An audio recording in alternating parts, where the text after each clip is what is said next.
Então, na teoria, a auto-hipnose e a hipnose, elas são o mesmo processo. A pessoa que está ali vai entrar em transe igual, né?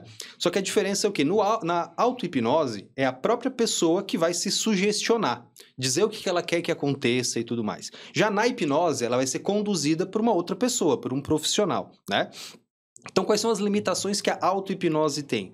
Ela tem a limitação de que, tipo assim, como é o próprio cliente que tem que se conduzir, ele não consegue aprofundar e relaxar o suficiente. Porque na hipnose, qual é o trabalho que a gente faz? Para o cliente ficar altamente sugestionável, ou seja, para ele aceitar as sugestões, os comandos que a gente está dando, né?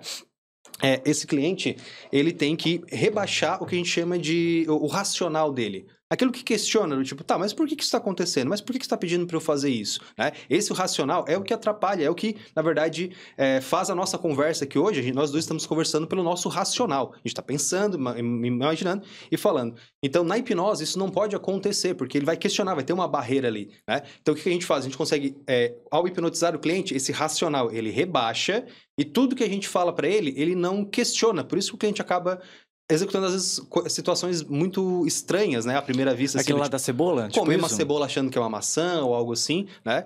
Porque como o racional tá rebaixado, ele não questiona. Você fala, tem uma maçã na sua mão. E ele fala, ok, tem uma maçã na minha mão, né? E como não tem a cor e o formato da maçã, a mente dele fala, não, peraí.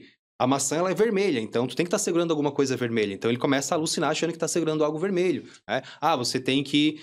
a maçã, ela é doce, então se você morder a cebola, ela tem que ser doce, porque é como eu lembro que a maçã é, né? Então todo esse processo, ele é feito internamente do cliente. Se você olhar, ele vai estar comendo uma cebola, normal, né? Só que... internamente para o cliente, ele vai estar sentindo o sabor da maçã, ele vai estar sentindo o cheiro da maçã, a textura da maçã. Para o cliente, ele está recebendo comendo de fato a maçã, né? Porque esse racional está rebaixado. Então, quando a gente fala de auto-hipnose, a gente não consegue rebaixar tanto quanto a gente gostaria o racional, porque ele rebaixa. Na hora que você vai dar a próxima sugestão, o cliente ele tem que voltar ao racional para pensar o que eu vou me sugestionar para aquilo acontecer. Um outro problema que a gente também tem com... Problema não, né? Outra diferença da auto-hipnose para a hipnose é porque, normalmente, o cliente ele não tem todas as ferramentas dentro dele para conseguir resolver o problema interno que ele tem, tá? Então, por exemplo, assim, às vezes, a maioria das crenças limitantes, elas vêm de memórias do passado. Né? Memórias que vêm lá dos 2 anos de idade em diante. Né?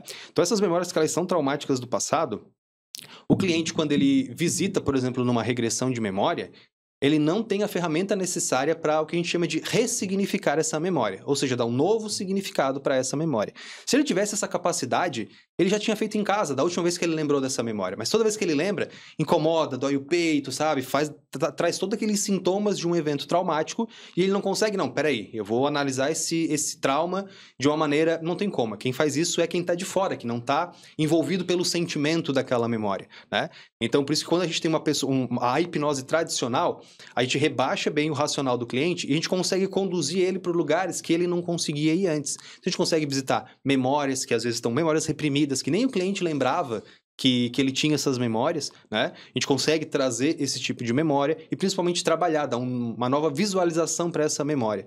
Então, e essa nova... o reframing que a gente chama, né? Que você vai reenquadrar aquela perspectiva, ver de um novo viés aquela memória.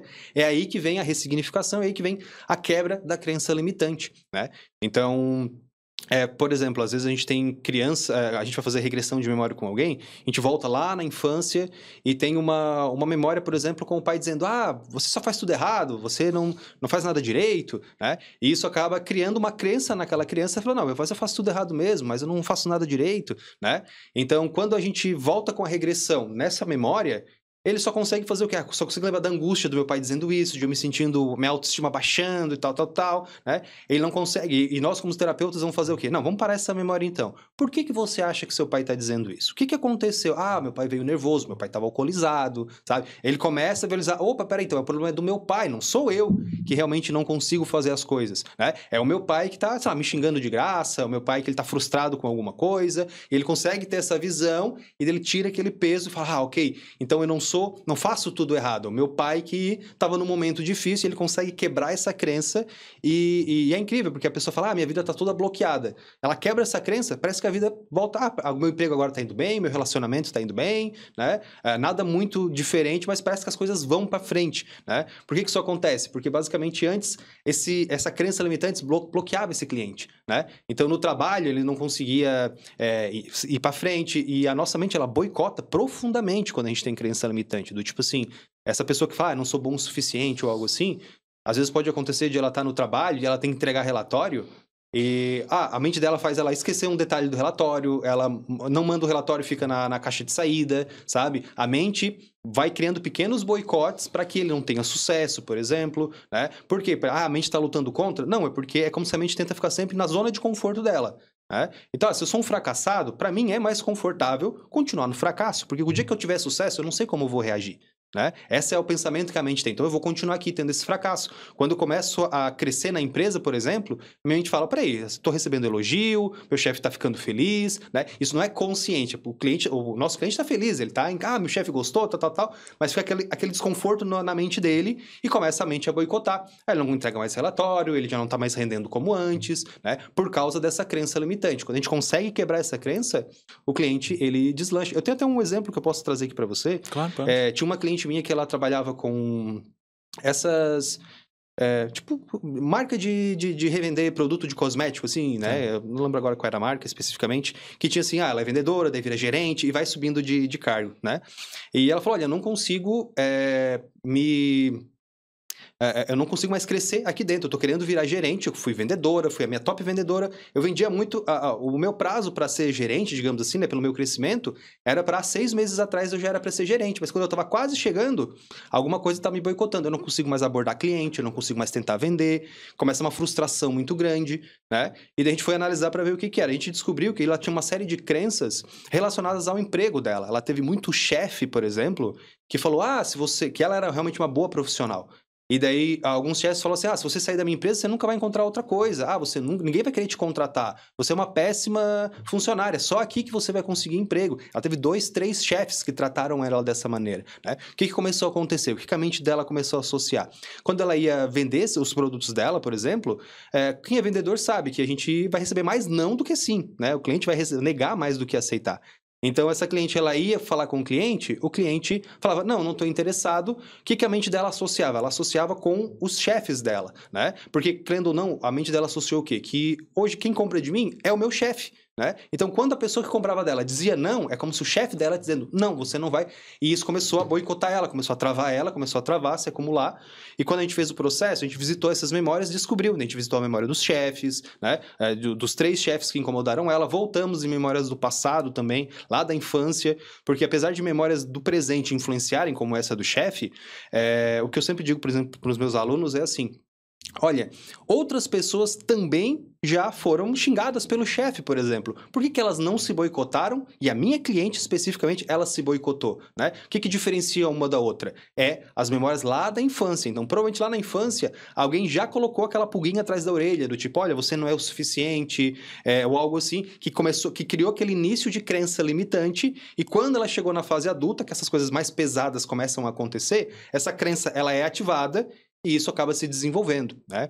Então, vou falar até um termo mais técnico aqui, né? A gente chama, por exemplo, essas memórias de antes dos 7 anos de idade, que são mais intensas, assim, que criam mais as crenças limitantes, a gente chama de eventos sensibilizadores, que é ali que vai nascer os traumas, é ali que vai nascer as crenças, mas a criança, por exemplo, isso acontece com até 7 anos de idade. Você não vê que a criança não é ansiosa, que ela não tem os problemas que ela vai ter no futuro, né? Por quê? Porque isso acontece, fica guardadinho lá na mente dela, mas ela vai vivendo a vida dela, né? Ela vai ali na adolescência e tudo mais. Quando ela chega na fase adulta, aí vem o que a gente chama de eventos ativadores.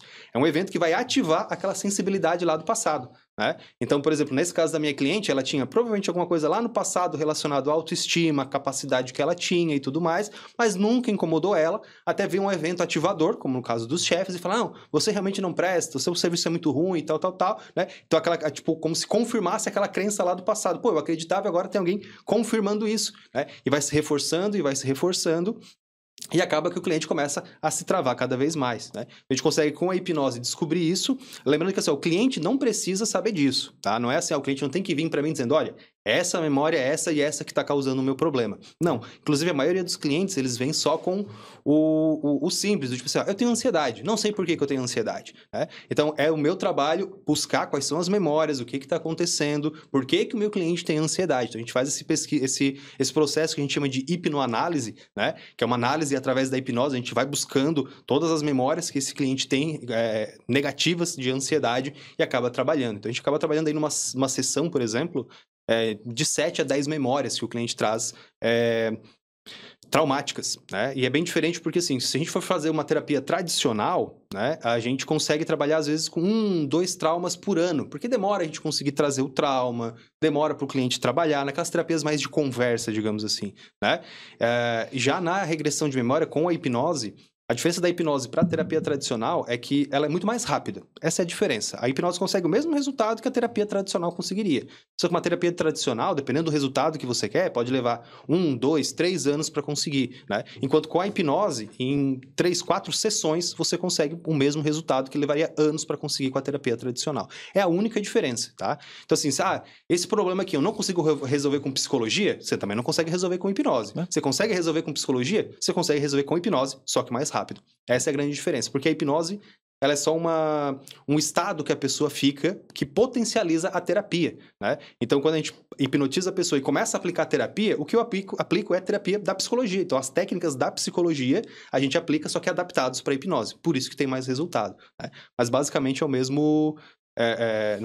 a hipnose em si não faz mais milagre, ela só faz o mesmo processo, só que mais rápido. E aí, gostou do corte? Se inscreve aqui no canal, deixa um gostei e comenta nos comentários o que você achou dele. E também, o YouTube está te recomendando esse vídeo aqui porque ele acha que você vai gostar, então clica aqui, tenho certeza, tá? E aqui embaixo também tem o nosso botão para você se inscrever aqui no canal. Muito obrigado e tchau, tchau.